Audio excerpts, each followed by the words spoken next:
Welcome to Sense of Style. I'm Stuart. It's 2025, and we are now a quarter of the way into the 21st century. And one of the hallmarks of it that I've noticed is just too much of everything. Too much news, too much politics, too much technology, and too many distractions. And that applies to fragrances as well, with well over 4,000 fragrances released every year. We're just getting bombarded. And it's my job as a YouTuber to filter through all that, to find the difference between the fragrances that are just distractions and ones that really mean business. They're going to make a meaningful addition to your collection. I've picked 7 meaningful fragrances that are not distractions. They mean business. Aside from the proliferation of fragrances, another hallmark of the 21st century, at least as it pertains to fragrances, is the rise of the masculine gourmand. I don't think there's a better representation of that than Jean-Paul Gaultier's Malle Elixir. This came out in 2023. And this is not a niche fragrance that hardly anyone's trying. This is a mainstream fragrance. This line has been around for 30 years. It's an iconic bottle. 150 fragrances have been there. So when you get a gourmand in this bottle, gourmands have arrived. And let's face it, the young guys have won. If I had needed further proof that gourmands were in, a trip to my local drugstore recently, it really slammed it home. There was a clerk helping me. She was in her mid-20s kind of thing. And we talked a lot about fragrances, and she knew that I knew quite a bit. And she goes, okay, so what is the fragrance to get if you're a man? And I didn't hesitate. I said it was this. She went over to the tester drawer, though, and she grabbed a bottle, and she sprayed it everywhere. I don't know. Anyway, the look on the face gives it away. She loved it. But what surprised me, we talked further, and she made it very clear that she had no interest in blue fragrances, especially Sauvage. There was a genuine hate there, which kind of surprised me. So, yeah, I mean, you know, a mid-20s woman, I mean, that's kind of where it's at. I mean, she loved this. The Le Male style of fragrances are generally quite sweet, but what makes this a gourmand instead of just a sweet fragrance is that honey note. I mean, you've got 4 sweet notes now, and the honey note is kind of like the cherry on top. Yeah, it's got vanilla, it's got tonka, it's got benzoin, but really that honey note is a definite gourmandy note. It's very, very smooth. The sweetness here is what sells it. It's got to take me at least an hour or two before I even pick up the mint and the lavender, even the tobacco. I mean, it's just overwhelmingly sweet. I think the open is the magic in this fragrance. So yeah, I think the honey is the key. I think this is definitely a gourmand, and the young guys have won. Fragrance number 2 is Parfums de Marly's Althair. And if Le Male Elixir was proof that the mainstream has gone gourmand, this is proof that niche had done it as well. This also came out in 2023. Comparing this to Le Male Elixir is an interesting study in the difference between niche and designer. Le Male Elixir's main note is honey. A fairly simple note, a little bit different. But this, they go to a level of detail much greater. They go to candied almonds. They go to pralines. Yeah, it's got vanilla and tonka, but it's the level of detail that differentiates it. Interesting quirk here. Now, it has orange blossom, which is kind of a trendy note. YSL's using it and Gucci's using it. And I thought, okay, Parfums de Marly is joining in. No, apparently that's not the case. The people running the company went to the perfumers and gave them the color of the bottle here and said, make a fragrance that smells like the color. I mean, creative people are quite different. And so, yeah, they used orange blossom because the color is kind of a burnt orange, but there was no great plan. You might be sitting at home thinking, okay, look, this has vanilla, but so do a ton of Parfums de Marly fragrances, and it is true. Parfums de Marly have an exclusive arrangement with Firmenich.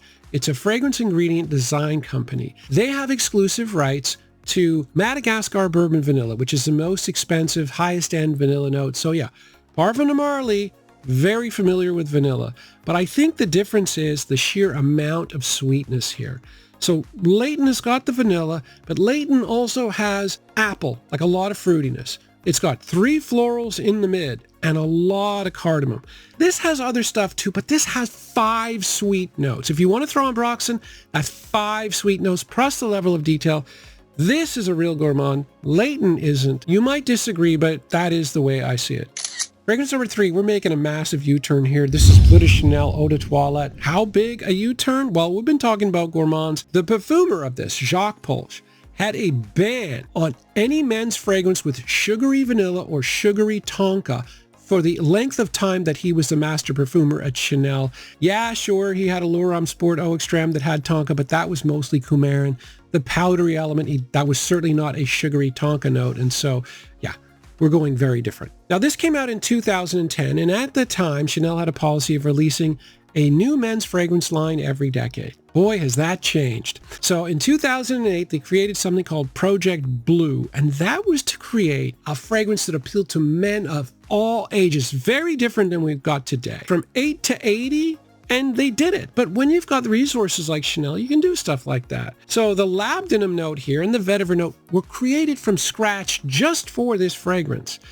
And so, yeah, Chanel pulled it off. They created an ageless fragrance. It outsold their big selling fragrance, which was Platinum Egoist, in 2 years. If there is a house at all that really does mean business all of the time, it has to be Chanel. For all their flaws, they don't mess around. And somebody asked me recently, like, okay, could you make a list of fragrances that, haven't changed their performance over time? I should have just said, Chanel, because the quality is always there and they never weaken or water down their fragrances. The House of Versace is a strange one, especially if you're a mature man, because you look at their selection, you think, okay, well, there really isn't anything just specifically for mature men. There's a couple of everybody can wear, and then there's a lot of fragrances for young people, but there is a fragrance that was specifically designed for mature men, and it's Versace's Oud Noir. Now, the problem here is that it's oud. And the problem here also is that this was designed more for a Middle Eastern audience.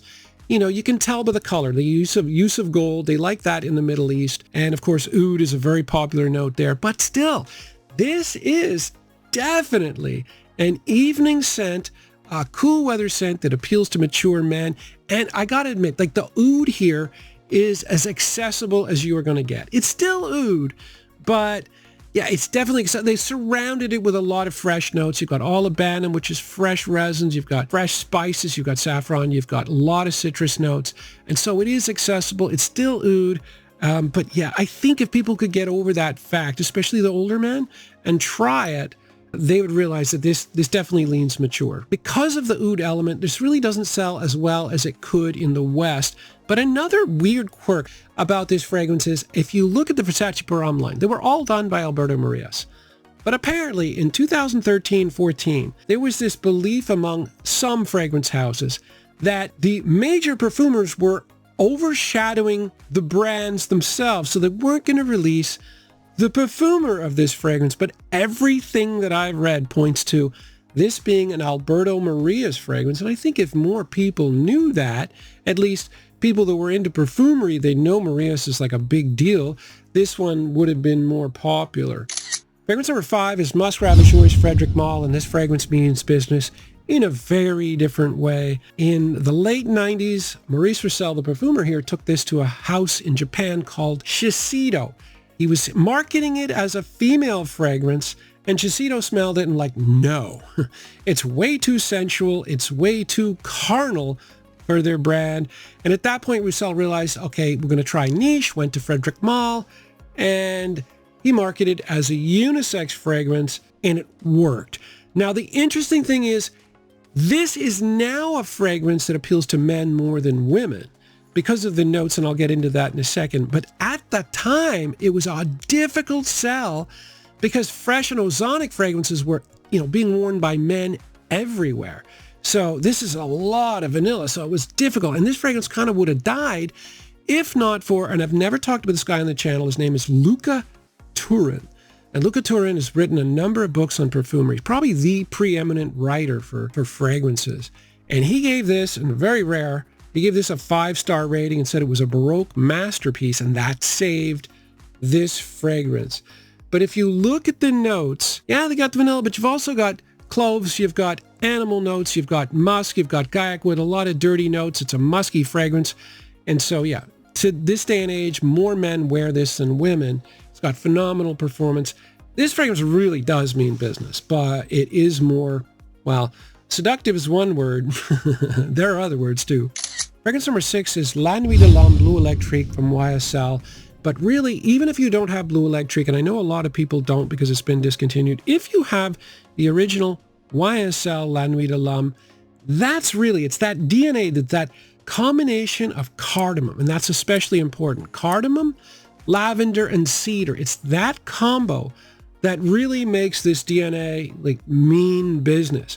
It came out in 2009, and women love that cardamom feel. And when that DNA started, cardamom was used occasionally, mostly as an accent note, never as a major note. And now it's very, very different. Like, we're living in a post-La Nuit de l'Homme world, so we take cardamom for granted, but the original really, really changed the game. This one is slightly different in terms of scent. The performance is a lot better. The scent, just a tad fresher with the addition of ginger here, but it's the DNA that really does it, and it's a classic DNA. It's a great seductive fragrance. And I've said this many times. I still think the original La Nuit de l'Homme, despite it being watered down, is still worth the purchase because it is something that you can wear on a date if you're going to be close to the other person. It still will be effective. Finally, we have Givenchy Gentlemen Only. I do think this fragrance leans more mature, 40 and over. I don't understand why younger people don't like it more. I got it off a guy in his 20s. I did a straight trade with him, and I loved it immediately. And I was thinking, like, why would anyone trade this fragrance? But it doesn't seem to be as popular with the young guys who do like the sweet stuff. So either way, it's a phenomenal fragrance. Definitely one of the most underrated fragrances. Really good price even for Givenchy. It's in the $50 range.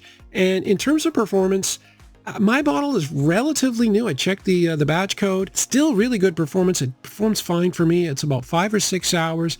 It's a fairly fresh fragrance. It's very woody. It's vetiver and birch.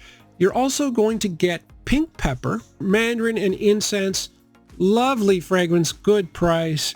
I wear it in the summer. I love it. I really do think we're living in difficult times for distractions, whether it be for news and the media and whatnot, or whether it's technology or even fragrances. I think it's important. Hopefully you guys, this will help you. I really do think, I went out of my way. I normally have 8.